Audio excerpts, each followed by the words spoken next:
আসসালামু আলাইকুম।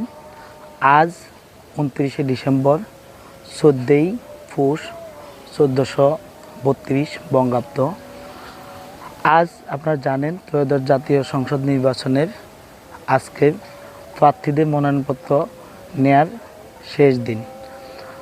আগামী 4 জানুয়ারি 2026 সালে প্রার্থিতা বাছাইয়ের শেষ দিন এবং বাছাইকৃত যে প্রার্থীরা প্রার্থিতা বাতিল হবে তাদের আপিলের শেষ সময় 5 জানুয়ারি 2026 থেকে 11 জানুয়ারি পর্যন্ত এবং 20 জানুয়ারি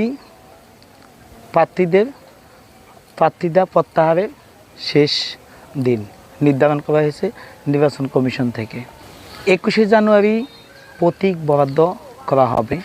তাছাড়া আপনারা জানেন এবার নির্বাচন কমিশন এর নতুন 2টি অংশ যুক্ত হয়েছে। বিশেষ করে সময় নির্ধারণে 1 ঘন্টা বৃদ্ধি করা হয়েছে। পূর্বে নির্ধারিত সময় ছিল সকাল 8টা থেকে বিকেল 4টা পর্যন্ত। এবার নির্ধারণ করা হয়েছে সকাল 7টা 30 থেকে বিকেল 4টা 30 পর্যন্ত।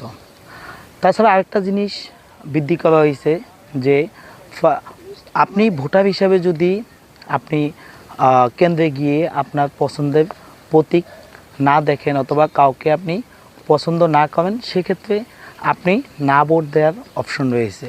না ভোট দিতে গিয়ে সারা বাংলাদেশে যদি কোনো আসনে না ভোটের সংখ্যা সবচেয়ে বেশি হয়, সেক্ষেত্রে ওই আসনটিতে পুনরায় নির্বাচন অনুষ্ঠিত হবে। সবাই ভালো থাকবেন, নিরাপদে থাকবেন। আল্লাহ হাফেজ। আসসালামু আলাইকুম।